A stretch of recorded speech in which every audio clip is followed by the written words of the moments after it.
नमस्कार दोस्तों, आप देख रहे हैं आइडियल इंडिया न्यूज। मैं विजय वर्मा। मैं दोस्तों उत्तर प्रदेश जनपद जौनपुर विकासखंड सुजानगंज के अंतर्गत प्रतापगढ़ के बॉर्डर के पास में बहुत प्राचीन मंदिर धर्म नगर के नाम से जाना जाता है। और यहाँ श्री स्वामी कृष्णानंद जी यहाँ के जो है महंत थे, बम्बई वाले इनको बोलते थे लोग। और अभी उपस्थित हमारे यहाँ पास में सनातन धर्म के प्रचारक हैं और महंत भी जो हैं, धर्मनगर के आचार्य महंत जी हैं। मैं उनसे जानकारी प्राप्त करने के लिए मंदिर परिसर में आया हूँ। और आज पितरों की विदाई है, कल माता रानी का आगमन है। हमारे सनातन धर्म प्रचार प्रसार वाले भी उपलब्ध हैं। हम महाराज जी से सनातन धर्म के बारे में लोग यहाँ उपस्थित हैं, मैं उनसे जानकारी प्राप्त करना चाहता हूँ। आखिर सनातन धर्म है क्या, लोग प्रचार प्रसार जागरूकता फैलाने का कार्य कर रहे हैं। पहले तो सबको जय सिया राम, हर हर महादेव। पितृ जो है ये कौन? सबसे बड़ी बात तो ये हमें जानना चाहिए कि पितृ हैं कौन और पितरों का अधिकार क्या है। ठीक है, तो पितृ जो है हमारे पूर्वज हैं, ये साक्षात नारायण हैं। अगर हमें जिनका वैदिक संस्कार नहीं हुआ, जो व्यक्ति जनेऊ शिखा और गायत्री का ध्यान नहीं करते, वो पितरों के लिए क्या कर सकते हैं। और जो व्यक्ति इन वाण व्यवस्था में रहते हुए ये सारी क्रियाएं करते हैं, उनके लिए क्या नियम है। दोनों का नियम बड़ा सामान्य सा है। आप जैसे अगर आपको तिथि नहीं पता है अपने पितरों की तो कोई बात नहीं, आज जो है अमावस्या, ये महालया अमावस्या कही जाती है जी। और इस अमावस्या पे सभी पितृ जो एक्सीडेंटल या असमय गर्भपात जो होता है या किसी भी कारण से जिनका शरीर पूरा हुआ है, वो सब जो है आप उनके निमित्त जलदान कर सकते हैं। साक का पिंड बनाकर पिंडदान कर सकते हैं, या जो पिंड बनता है उस तरीके से पिंडदान किया जाता है। तो ये विधिवत आप क्रम से इसको करें और पितरों को नियमित पर डे अपने आचरण में सप्तमी तिथि, एकादशी तिथि और अमावस्या दोनों पक्षों की, सप्तमी तिथि, एकादशी तिथि और अमावस्या को जरूर अपने घर पे पितरों को पितृ के निमित्त मीठा जल 1 लोटे में जल लीजिए और उसमें थोड़ा सा गुड़ डाल करके नारायण को ध्यान कीजिए और पीपल के वृक्ष में आप उस जल को डालें और पितरों को प्रणाम करें। इससे आपके घर की 80% समस्या का समाधान हो जाएगा। अच्छा गुरुजी, मैं ये जानना चाहता हूँ आपसे, सनातन धर्म है क्या? सबसे पहले तो ये जान लीजिए कि सनातन क्या है। जो समान, आपके ही तन से जिसकी उत्पत्ति हुई, ठीक है। सनातन कोई धर्म नहीं है, सनातन एक जीवन पद्धति है, जीवन जीने की कला है। ठीक है, हम किस तरीके से जीवित रहें या हमारा जीवन किस तरीके से निर्बाध रूप से चलता रहे, वही सनातन है। सनातन मतलब एक पिंड, एक गोत्र, एक वर्ण, एक समुदाय के लोग, एक प्रकृति, एक भौगोलिक व्यवस्था में रहने वाले जितने भी जीव जंतु हैं सभी सनातन के अनुयायी हैं। वो चर अचर, जीवाणु, जीव, जलचर, नभचर, थलचर और मनुष्य, ये सब सनातन के अंतर्गत आते हैं। और सनातन में इनको जीवन जीने की सबको समान पद्धति से जो है समान अधिकार मिला हुआ है। ठीक है, तो ये सनातन है। नहीं गुरुजी, कुछ लोग तो ऐसा भी बोलते हैं कि सनातन धर्म जो है वो डेंगू है, मलेरिया है, बहुत ही गंदा धर्म है। इसके बारे में आप क्या कहना चाहेंगे? ये तो भाई सबके अपने अपने मति का जो है विकार है। जिस व्यक्ति को ये ज्ञान ही ना हो कि सनातन है क्या, वो कैसे ये करेगा कि सनातन ये डेंगू है, मलेरिया है, ये है। ऐसे व्यक्ति की विकृत मानसिकता है ना। सनातन ऐसा नहीं है, सनातन बहुत बृहद है ना। इंसान तो स्वयं देखता है कि हम मनुष्य हैं, सनातन मेरे लिए नहीं। ये पेड़ पशु पक्षी जितने हैं सब सनातन में आते हैं और सबको जीवन क्रम में एक के बाद एक योनि का जो है उनका निस्तारण होता है, उनका क्रम चलता रहता है। तो सनातन बृहद है। सनातन डेंगू मलेरिया या विकृत चीज़ नहीं है। सनातन को समझने के लिए अध्ययन करना चाहिए बहुत ही वैज्ञानिक ढंग से। आप सनातन में कोई भी चीज़ ऐसी नहीं है जो विज्ञान से सिद्ध ना की जा सके। अच्छा गुरुजी, एक चीज़ मैं आपसे और पूछना चाहता हूँ। आजकल आप देख रहे होंगे कि बहुत ज़्यादा लोग जो है सनातन धर्म को छोड़कर ईसाई धर्म या मुस्लिम धर्म या कुछ भी धर्म वो अपना रहे हैं, तो इसके लिए आप क्या कहना चाहेंगे? देखिए, धर्म सबका अपना व्यक्तिगत मत होता है, पहले तो ये आप समझ लो, ठीक है।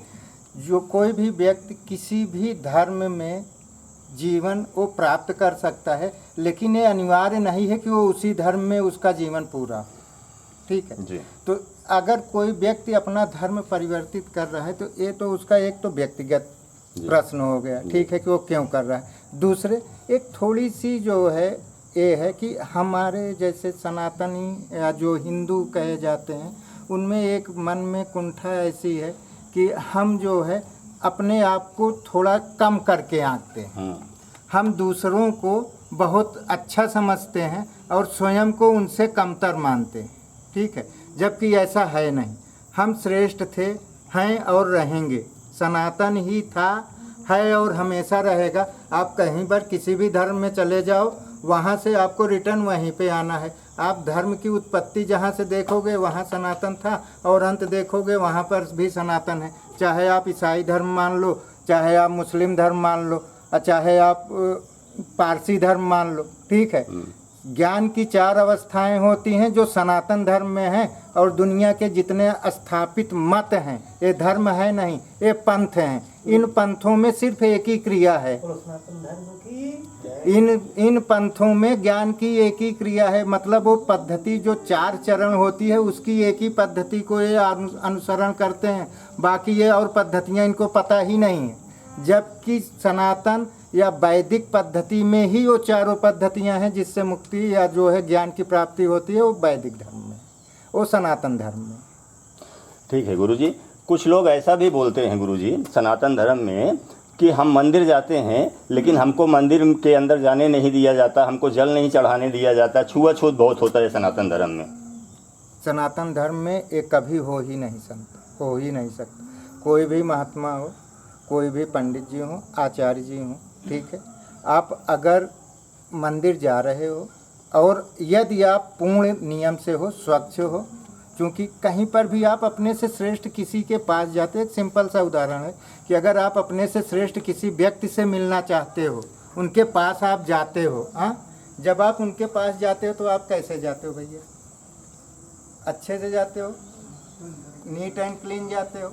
अब आप ईश्वर के पास आ रहे हो तो वो तो जगत का पिता है, वो सर्वश्रेष्ठ है, तो आप उसके पास जाओ, क्रमबद्ध जाओ। जो व्यक्ति आपसे पहले है लाइन में, पहले उनको दर्शन कर लेने दो, नेक्स्ट आपका नंबर आएगा, आप दर्शन करो, आप पूजन करो, आप जाओ।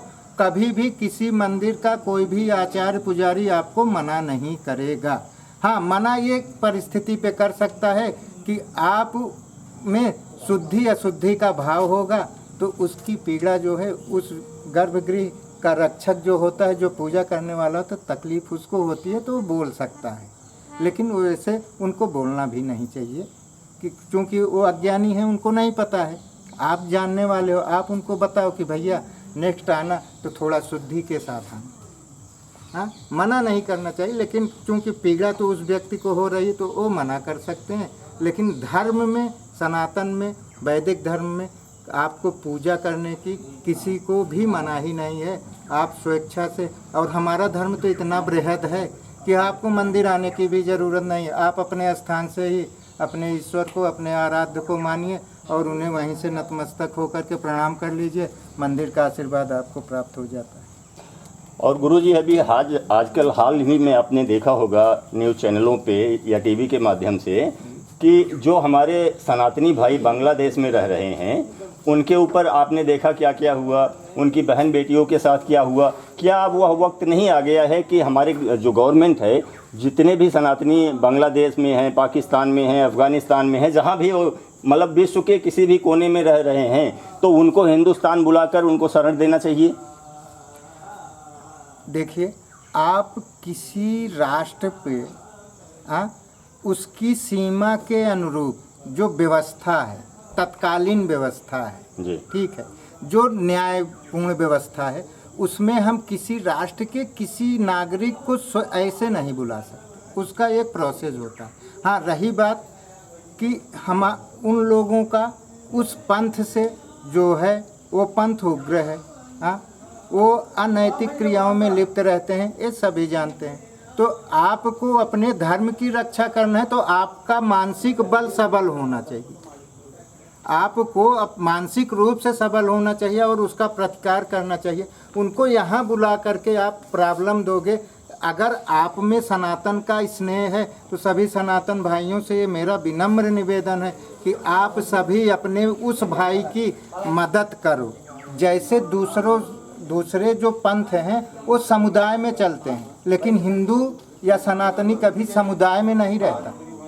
वो व्यक्तिगत मानता है, धर्म को व्यक्तिगत भाव से देखता है और व्यक्तिगत रूप से देखता है। यही कारण है कि आपको दूसरे लोग दबाते हैं। तो आप में धर्म के प्रति जागरूकता होनी चाहिए। और जैसे दूसरे लोग, अभी जो मॉडर्न समाज है, जो समय चल रहा है, उसके अनुसार आप थोड़ा सा अपने अंदर परिवर्तन लाओ कि आप भी धर्म में जो है थोड़ा सा आगे बढ़ो। और सामूहिक रूप से कोई भी एक निर्धारित करो, जिस हिसाब से जिसके पास सामर्थ्य हो वो क्रम से आए और अपने ईश्वर की आराधना करे। उसमें उनको जो है कोई प्रॉब्लम नहीं होनी चाहिए। ठीक है, आप वहाँ पे सभी सनातनियों से मेरा विनम्र आग्रह और अनुरोध है, आप अपने उस भाई की भरपूर मदद करो, मानसिक सहयोग करो, उनका मेंटली करो, आर्थिक रूप से जो समर्थ हैं वो आर्थिक रूप से करें, जो शारीरिक सक्षम है वो शरीर से करें, लेकिन धर्म की सेवा करो, किसी भी माध्यम से करो। आप जो है मीडिया कर्मी हो, आप अपना प्रचार के माध्यम से आप इस चीज़ को जो है एक दूसरे के माध्यम वायरल करके, न्यूज़ के माध्यम से या किसी भी जो भी आप पद्धति अपनाते हो, उसके माध्यम से इसको मैक्सिमम लोगों तक पहुंचाओ। इस विचार को उन तक जाएगा, वो उनके मन में वो भाव आएगा, वो वहाँ पे उस चीज़ के लिए आगे बढ़ेंगे। उन सबकी मदद कीजिए।